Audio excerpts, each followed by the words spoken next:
Today we're going to talk about the first things you need when you first start training jiu-jitsu. So maintain your guard. It's important that you guys maintain your guard because that is the lifeblood of jiu-jitsu. If you don't have a guard, you ain't doing jiu-jitsu. You know, there's different types of guards you're gonna learn when you first start. You're gonna learn how to play close guard, probably some half guard. Those are probably the most important ones. I want you guys to focus on that close guard. It's really important. Don't lock your toes. I want you to lock your ankles right behind your partner. And the higher you lock your guard, the better. If you lock your guard too low, it's gonna be hard to maintain that guard, and it's gonna be easy for your partner to push your legs down. And then you're gonna have to learn how to control the posture, how to get grips, how to break the posture. So just learn how to maintain that closed guard because you're gonna spend so much time there. But if you can get that closed guard, that's gonna work really well. And you see this a lot, especially in beginners classes. Normally, they're gonna focus only on closed guard. And if you guys go and watch tournaments with white belts, they're usually only gonna play closed guard. So that's what we want you guys to work on, getting to the closed guard and maintaining the closed guard. The closed guard's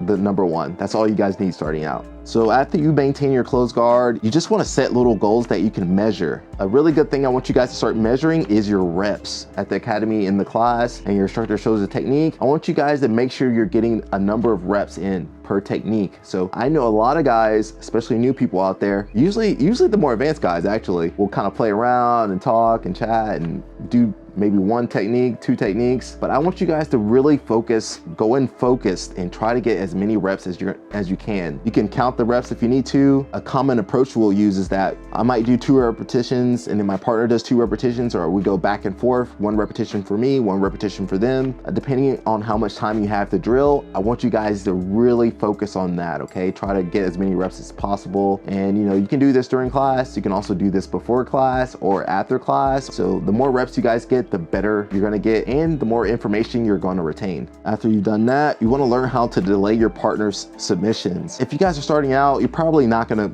you're definitely gonna get tapped out. There's no ifs, ands, or buts about that. You're gonna get tapped out. You're not gonna get out of the arm bar. You're not gonna get out of the triangle. You're not gonna get out of anything, but you can be annoying and you can try to survive as long as possible. So I don't want you guys going out there and getting injured, but I do want you guys to try to see how long you can last in those submissions. You know, if they had the arm, before your arm goes all the way extended, try to hold your arm as much as you can, as long as you can. Obviously tap out, we'll talk about that later, but just try to delay that submission as long as possible, as humanly possible, without getting injured, of course. And this one is a big one for me. It's how to frame. So framing is super important. Framing, when we say frame, that's how you use your arms and your legs to keep your partner away from you. So your frame is fluid, it transitions. So you might push one thing over here, but then you gotta move to the next thing. So don't get so dead set on just keeping your frame like you're doing a bench press and holding and pushing for dear life. Just realize whatever's coming at you, that's what you wanna frame off of. If you feel the shoulders coming towards your face,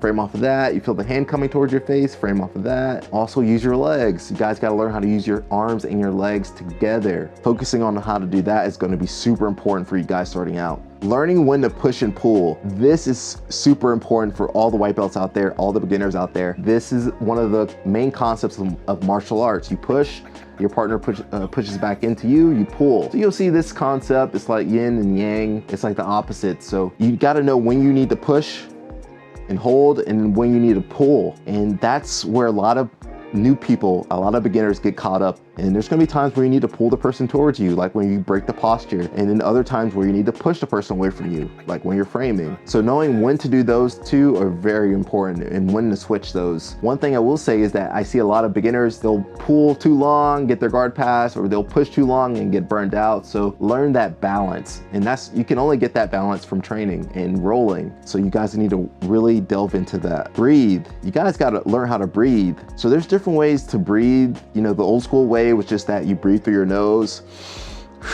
Don't breathe through your mouth because that would show that you were showing you that you were tired. I was taught to breathe through my nose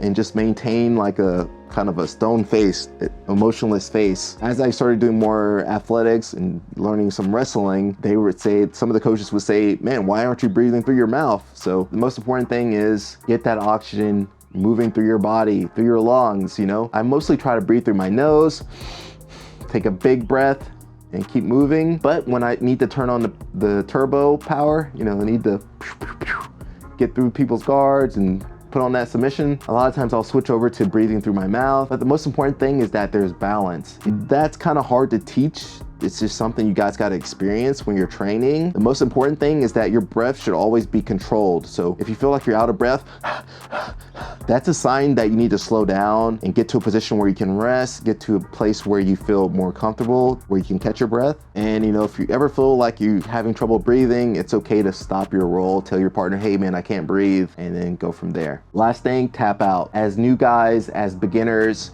you're gonna be tapping out, and I don't want you guys to have an ego. I don't want you guys getting injured, so tap out whenever you feel like you're in a dangerous position. That is the hard part. Sometimes when you're starting out, you don't know when you're in a dangerous position, so that's why a lot of times instructors will pair you up with more advanced people so you won't get injured. But if you're going with another white belt, be hyper vigilant that you don't get injured, because a lot of times you guys don't have any control. So be very careful.